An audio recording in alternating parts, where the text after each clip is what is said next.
Hello, everyone. Welcome back to the AAS YouTube channel. And this is part of the good stuff. This is a Sky and Telescope series. And I am super happy to have Sky and Telescope authors Scott DePree and Sarah Scoles with us today. Chris DePree. Hey, Chris. Sarah, where are you located at? I live in Denver in the state of Colorado. Indeed. Is it spring yet there in Denver? Are we still getting some Rocky Mountain snow? Well, you know, the thing about Colorado is it was spring and then it was winter and then it was spring and then it was summer and now it's winter again. So we're back in it. Very, very cool. And Chris, where are you located at? I live in Charlottesville. I moved here back last summer. I had been in Atlanta for many, many years, 25 years, and my wife and I moved to Charlottesville. I took a position with NRAO in Charlottesville. Oh, very nice. Very cool. Very cool. So it is March 30th, 2022 as we shoot this, and I'm in Phoenix, and it's definitely coming up on spring in Phoenix. In fact, I have grapevines. So I have a wall full of grapevines, and they're all shooting out their little new buds for the year. So very soon the bees will come, and I will actually get some grapes in about 2-3 months. So. Nice. I learned something recently, which I didn't know, which is that grapes are very toxic to dogs. And so apparently don't let your dogs eat grapes or raisins, just, you know, for the listeners out there. I did not know this. They don't get any of the fun stuff. No chocolate, no grapes, no wine. I know. Terrible. Yeah. Although they seem to be like magnets toward that stuff, right? Right. Must have. No. Very cool. Sarah, what do you like to do in astronomy? Well, so I am not a researcher. I'm a journalist, and so I first got interested in radio astronomy was my kind of entry point into it, because I was fascinated with the idea that there were these invisible electromagnetic waves out there in the universe. I had not heard of, that you could pick up radio waves from anything. So that was my initial entry point. And then Chris was my advisor when I was in college. So I did some star formation research with him along the way. Worked on some radio transient studies, some binary star studies, but now I write about astronomy, and so I still like to write about radio astronomy. But I'm kind of interested in the discovery process, so not necessarily what people in astronomy are doing, but how they are doing it, and what's it like to be a person who works for 25 years on a mission or something like that.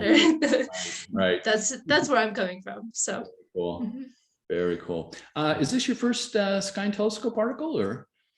It is, but I used to work at your rival Astronomy magazine. That's my first job in writing. So, Yep.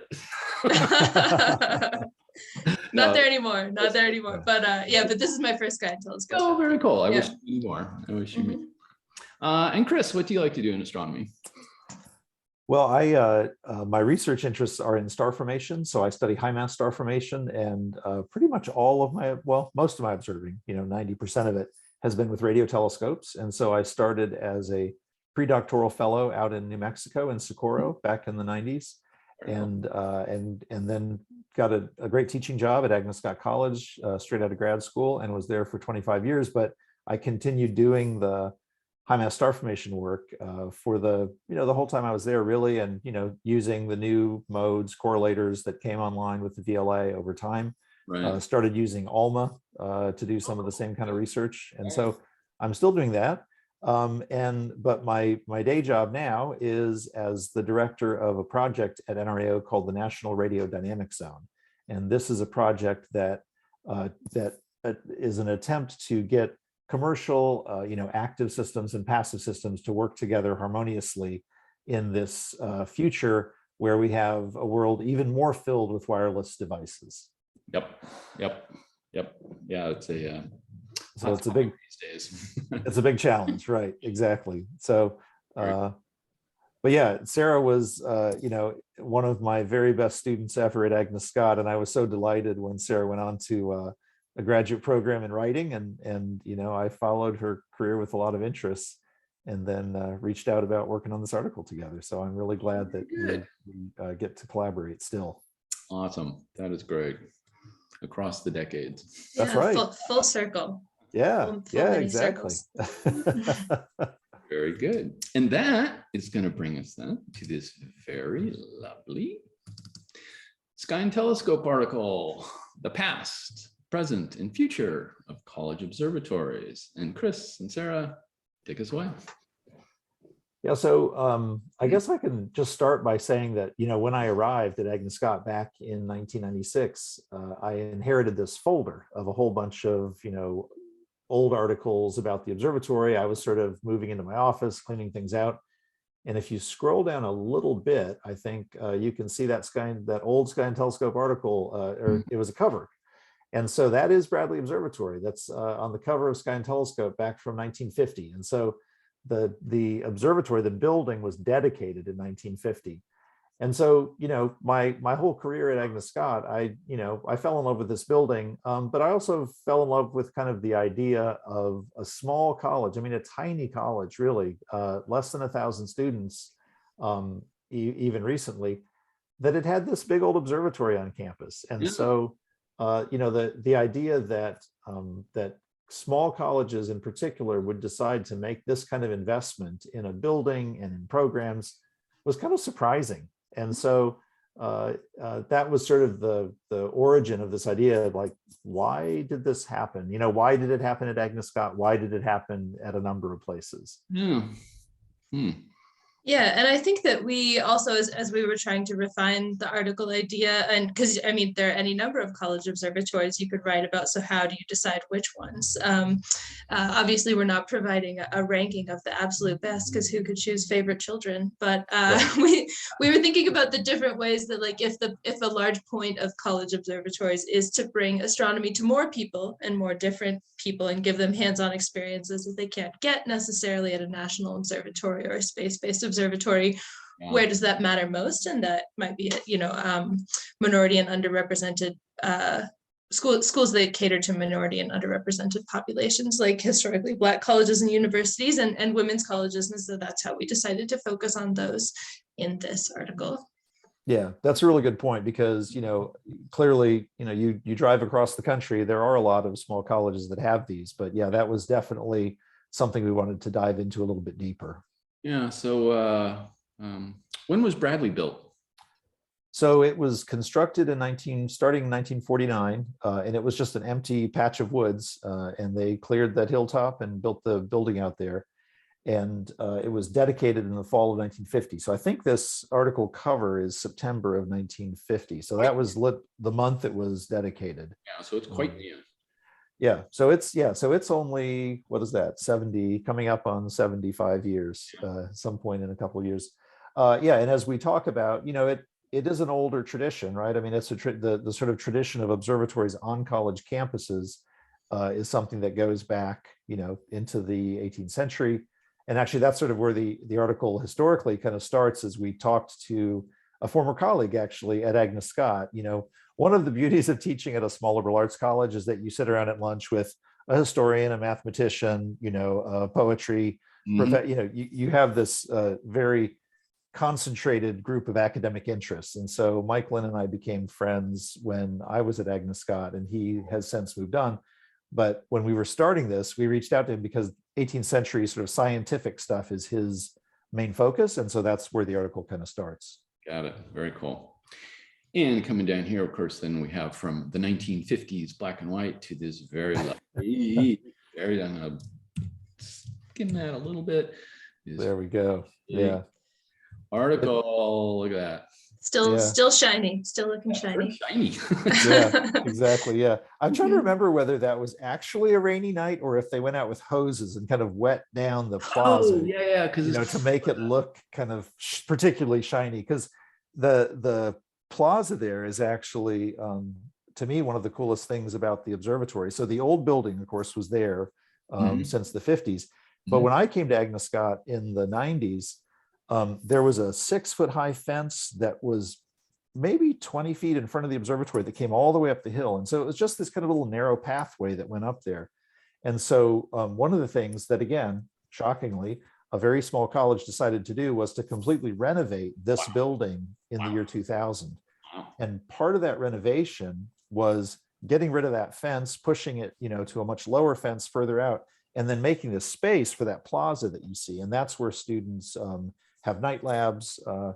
And it's also it was a co-production of the physics and astronomy department and the studio art department. So I worked with Terry McGeehee, who was a studio art professor at the time, and we designed the plaza together, which was super exciting and fun to do.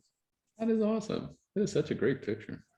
Very So that was in place when you came to Agnes Scott, wasn't it? Was the renovation done? Yeah, I started there in 2003. So I was That's in right. fact doing my night labs out there on the plaza, and was very, very impressed with all of it. I don't think I knew that there had just been a renovation going on, but all I knew was that there were telescopes and that I got to use them. You So, got Yeah. that mhm. Very cool. Right. Yeah. Cool. Yeah. Very cool. All right. So then, in the article, then we start to talk about both Vassar and Mount Holyoke, right? Which of course are Vassar was a women's college, is now co-ed. Mount Holyoke is still a women's college. And, we sort of talked about their histories, right? And how they also, even earlier than Agnes Scott, had had professors, right, who were kind of pioneers in being women in the field of astronomy, and had these beautiful on-campus observatories. It's funny, the one up at the top there at Mount Holyoke, it kind of looks like a ranch home with an observatory built on the side of it. the luckiest ranch in the world. I Yeah. know. Imagine if you had that ranch I know home. many amateur observers would be very jealous of this setup. Yeah, no, and that was right. And it's an old building, right? I mean, so these go back into the 19th century. One of the beauties of a building like that, right, is that it has those telescopes have carried through and they're still used, right? So that's 140 years ago, and it's still in use. And at Agnes Scott as well, we have a 1920 era mount and a 1930 era telescope that, again, they're still used every month for our open house events. Yeah, and if I could jump in with the, yeah. This wasn't true at Agnes Scott, but at Vassar and Mount Holyoke, both the observatory buildings were the first academic buildings to be completed on campus, which I think shows, the dedication of those schools to that particular scientific discipline, and then, keeping them up for these, 100+ years. And at Agnes Scott and at both of the others, adding things like CCDs to the end of the instruments and motorized control systems, and just kind of using what you have, but then augmenting it with modern stuff. Right. Yeah, and I think that that's a really good point. And one of the things we talked about, I remember another art student actually did a series of beautiful paintings. I'm sad to say, in the renovation of the observatory, I'm not sure where they went. But the paintings were of the 7 liberal arts, one of which, of course, is astronomy. And they were actually in the pre-renovation observatory. They were there. But to me, that kind of speaks to something that this bottom image shows, right? Which is, again, as Sarah pointed out, this is the first academic building at Vassar, but that building now is now used. I think is it the Department of English or Education Department? It's no longer an observatory. Education, right? So it's a beautiful structure. You can actually see the dome is kind of like a fake dome, right? I think they've kind of closed in the dome, which must be a beautiful room inside. But it has that lovely, 19th century brick look to it. And so to me, although it's sad it's not being used as an observatory anymore, they have built another observatory on campus. Cool. But the building is such a beautiful functional building that it's found a new use, which is lovely. Indeed. Love it. Very cool. Very cool. There's Q. And Sarah, is a skilled interviewer and actually had some nice conversations with astronomers at both Vassar and Mount Holyoke. And so I don't know if you want to say a few words about those interviews. Yeah, I think that is what comes next in the article anyway, was just a little bit about what people at the school and in the community get out of having these observatories, and why it's important for students at these schools. They do some light curve monitoring of long-term monitoring of supernovae and asteroids and cataclysmic variable systems, and then also following up on exoplanet candidates to make sure that they are actually exoplanets. And so that allows the students there to get involved in the research, but not just in a way where like big fancy data arrives in their inbox and they just get to look at it, where they have to imagine that they have to work for it both on the telescope end and on the analysis end, and just kind of get a better sense for where it comes from, so that when the data does just arrive in their inbox, they can actually better understand what it means. Plus it's fun, and at least sometimes when it's not super frustrating to operate a telescope, it's fun. And I'm sure the readers of Sky and Telescope understand that. Yeah.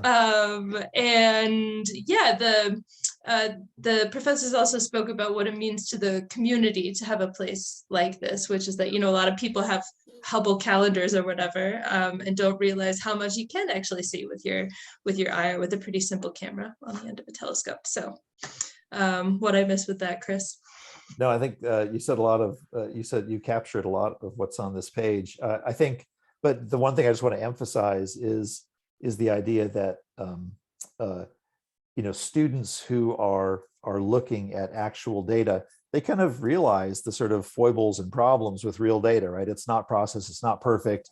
You have to kind of work through the problems. And again, you know, like Vassar Mount Holyoke and Agnes Scott, I think, you know, one of the most valuable experiences we can give students is being on a telescope, being able to either locally or remotely run a telescope, because, you know, as your listeners probably know, you know, a lot of modern observatories are remote observatories, but we actually, and a lot of other small schools have remote access to small telescopes, right? And so students get that experience of running a small telescope, but then again, downloading their kind of messed up little data sets that they have to work with and get something interesting out of. You smiled at that messed up data set there. And these are, these images are particularly nice. You can see there on the right, that's what replaced Vassar's, you know, the 19th century brick building has been replaced by the class of 51 observatory. And that one's only about 25 years old. And again, has multiple domes, but some of the older instruments, I think, were moved there. And so that happens oftentimes, right? When a college builds a new observatory, those old telescopes are still very functional, and they come along for the ride to the new building. Nice. Very cool. Nice shout out, Maria. Yeah, there's some good discussion in the article about Mitchell and about, you know, her contribution to the field, which was, you know, phenomenally important. And also, Sarah, I think, found a lovely quote about the sort of beauty and poetry of astronomy. Yeah, that's one of my favorite I'm not parts sure of the where articles. it is in here. I think it comes at the end. I think it's at the very end. It's also in the caption, right? But you wanted that final punch at the end. I thought it was a great way to end the article. Her colleagues had talked about how she, in a lot of ways, was really just into the straight quantification of astronomy and, you know, hard data. But then she also had this other side of understanding the beauty of poetry. I also wanted to note that in this photo she looks either cold or mad. Maybe both. She does look a little irritated. Yeah. Well, but that's a really good point, Sarah, because I think, you know, in my time at Agnes Scott, one thing I really appreciated is when people would come to the observatory to do something that was not astronomy, right? So we had a few art shows at the observatory. We had many concerts at the observatory. So you would pull in an audience for something very different. And then there they were, and they found themselves looking through a telescope or looking at the night sky in a planetarium. And I think a lot of small colleges, you know, really effectively kind of blend, you know, the beauty and poetry of astronomy with the numbers, right? And so you are able to pull people in a way, you know, you pull them in through their interests, and then while they're there, they're like, oh, this astronomy stuff's pretty cool. Very good. Music of the spheres, for example. Exactly. Yeah. Very cool. All right, and we got better late than never.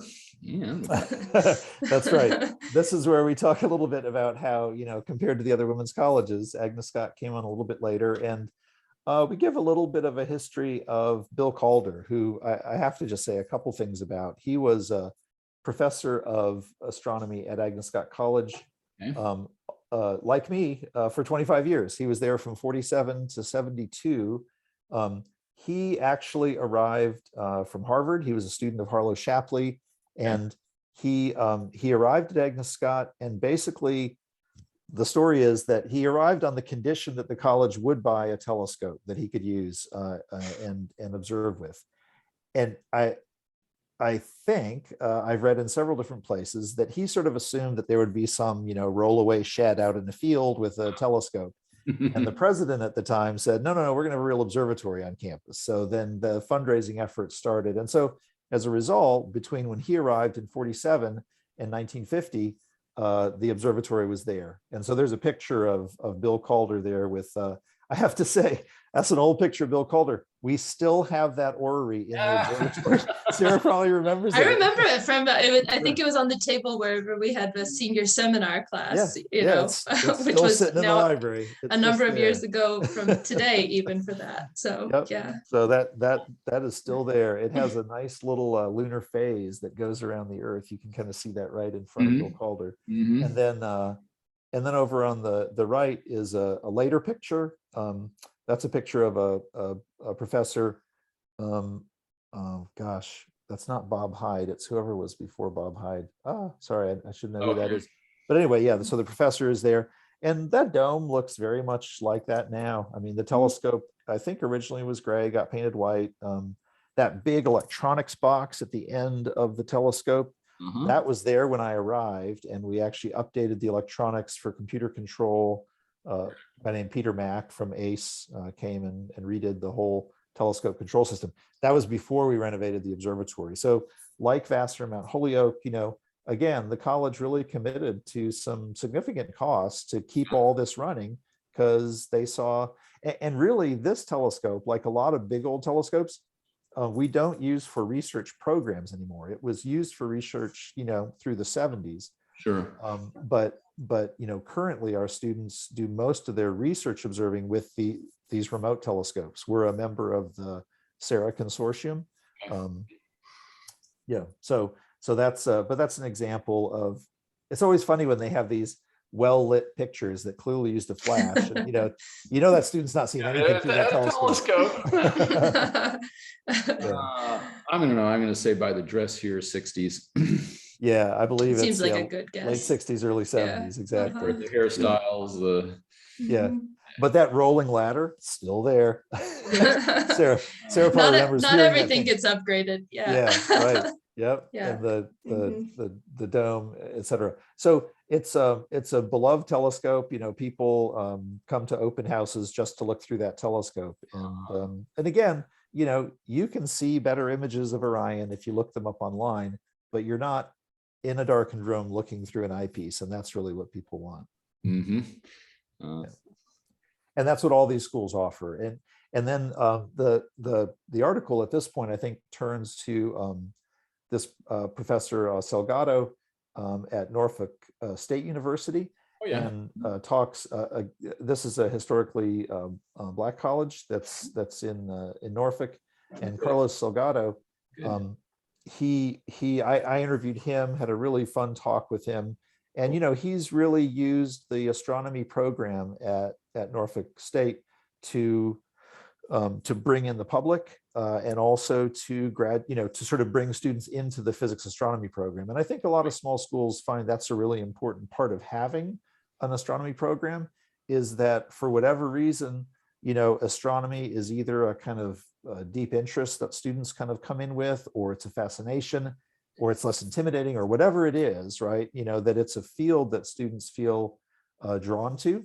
And so he talked about kind of the growth of their program at Norfolk State, and then the NASA funding to build their rapid response robotic telescope. And that's the one that's in the image in the upper right. That was built to be a telescope that could rapidly look at afterglows, right? And so it could, if there was some bright object that appeared in the sky, it could sort of rapidly steer there and because one of the most important things, for example, when a supernova goes off is to catch that curve of growth, right? And Right, to right. actually carefully measure that curve of growth. Mhm. And more recently, what he said is that now this telescope is used in coordination with UVA. And so Okay. it's used by both Norfolk State students who do projects on it for their introductory astronomy labs, and for UVA students. And so, again, there's value in students kind of hauling a telescope out of a storage room, setting it up on a tripod and observing. But there's also value even in an introductory class of a student being able to take the kind of data that you can't get on a little telescope like that, but it's still, they are still taking it, right? They are submitting the commands to take the data, and it Mhm. is their data set. And so again, that kind of proximity to the data, I think, is something that these small schools do a really good job of. Which does kind of bring us to the closing parts of the story, which are about how doing things like taking your own data, even if you're just a community member visiting the observatory and taking the data with your eyeball, can give you what these education researchers called planetary and cosmic thinking, which I imagine most listeners and readers of Sky and Telescope are familiar with, of just the idea that, like, you live in a universe and all this stuff you're seeing is happening out there. And just when you take an active role in observing that for yourself, it feels a little bit different than when, you have a Hubble calendar, or you just hear someone like us talking about it. Is different to do it yourself. And so that's kind of the note that we end on, and that there's kind of like a philosophical poetry and beauty part, as Mitchell said, to all of that, in addition to the straight hard knowledge that you can get from them. So There is Right, a and little creativity in it, yeah. absolutely, yeah. I mean, and Definitely. again, one of the things, well, two things. I want to back up and just point out that Norfolk State, we point out, which is a real point of pride, Jedidah Isler is the first African-American woman to get a PhD in astrophysics from Yale, and that is a Norfolk State grad. Very cool. And so, again, these small programs produce very talented, students that have had lots of hands-on experience that tend to do well in graduate programs. And so, we often find, and this is, I can try to brag for astronomy, but it's true across the disciplines, right? That students coming out of high quality small liberal arts colleges do great in graduate school and receive PhDs at a higher, rate than coming out of larger programs. So we may have fewer graduates, but we tend to have a higher success rate when they go on to graduate programs. All right, that's a nice shout out to Jedidah and Cassie. Yes, yeah, exactly. And so there was one other thing too that, I'll just mention that image down at the bottom right. That is our new planetarium that got built when the observatory was renovated in 2000. And that's an example. I mentioned concerts, right? So, probably 60 to 70% of the people there came for the concert. They didn't come to see the night sky. And yet they were trapped. And then they ended up seeing the night sky and thought, oh, that's cool. And we often get people then come back to other open house that aren't concerts because they sort of saw, what was happening there. And again, I think, to me, the value of a liberal arts education is this combination of understandings, right, that come from all these different fields. If you're an astrophysics major at Agnes Scott or any of these schools, you have an excellent education in literature, history, all these other disciplines. And so, you're bringing all that knowledge to your understanding of astrophysics, which I think is really important. I agree. I agree. Very nice. Beautiful. Very beautiful. I think that's the last page. There it is. Yeah. So, Chris and Sarah, thank you so much for walking us through your very lovely article. Well, that was fun. Yeah, it was Thank great. you. And you touched on a little bit there at the end. So I'll ask, where do we go over the next 2 to 5 years with helping colleges renovate, refresh, heaven forbid, build new ones, domes. And while I'm on it, the idea popped in my head, as long as you mentioned the Hubble calendar, is maybe what you ought to do is a college observatory calendar. Oh, that's a cool idea. Yeah. I like that. Well, there are certainly enough beautiful college observatories that they could, fill out a nice calendar. The one I'm thinking of is actually one of the other Sarah schools. Butler University has this cool observatory.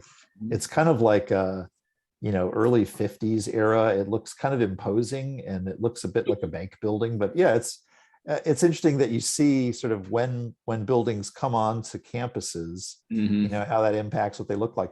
One of the things that was beautiful that I think was done very nicely is the architects who did our renovation really didn't change the look of the building at all. I mean, they added on to it, but it was pretty subtle. You look at the building before and after, you might not notice that much of a difference. So, but I think funding is a big issue, right? I mean, I think these small schools, Agnes Scott is not alone, right? Small liberal arts colleges are struggling right now in terms of their budgets, right? And so to invest millions of dollars in renovating an observatory, that's a hard choice for a small school to make right now.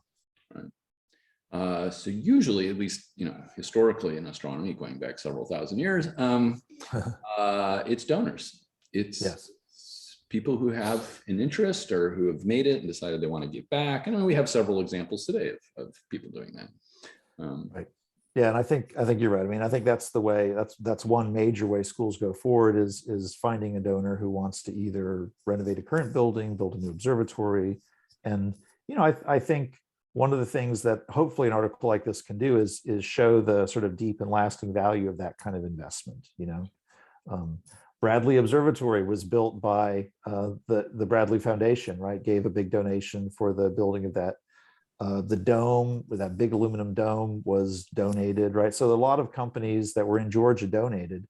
And again, I think, within a given state, you might be able to find manufacturers, that could contribute to that kind of a renovation or construction. Cool. Yeah. Can write a book. Yeah, I love your idea of the renovate your. I love your idea of a calendar. I think, Sarah, we might need to do that. We might need to think about a calendar. People, there's a certain beauty to those older observatories, and oh, sure, would be very happy to put that on their walls. So yeah, I've never been to Yerkes, which is not a small college observatory, but just as a piece of architecture, it's so lovely. And I would, I imagine there are several coffee table books that are just about Yerkes Observatory because it's such a cool building. Yeah.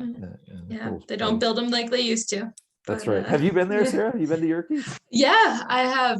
When I worked in Green Bank when it was part of the National Radio Astronomy Observatory, and I worked in public outreach, and we had a collaboration going on with Yerkes. So I went cool. a few times. Yeah, took a lot of pictures of the architecture.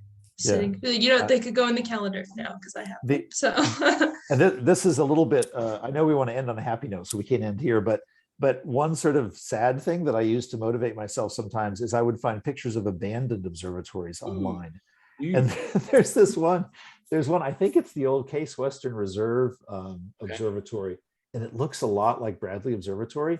And so it's kind of like observatory doom scrolling. You can find these old, and they've got vines growing up and the windows are blown out. And I posted a picture like that once, and someone was like, what happened to Bradley Observatory? I'm like, no, it's not Bradley. It's just, I shouldn't have posted it. But yeah, but even those stories are generally happy stories. It's that observatory is no longer functioning because some new observatory, happened or was built. So I'll try to turn that in a happier direction. We clearly have to get a GoFundMe. That's right. Going for these things. Yeah. Before and after shot. That's right. So you could have the companion very sad abandoned observatories calendar, right? Very cool. Awesome. All righty, Chris, Sarah, thank you very much. Appreciate it. Thank you for having us. Yeah, thank you. And everyone, I hope this made your astronomy day just a little bit better, and we will see you on the next one. Thanks. Bye-bye. Bye.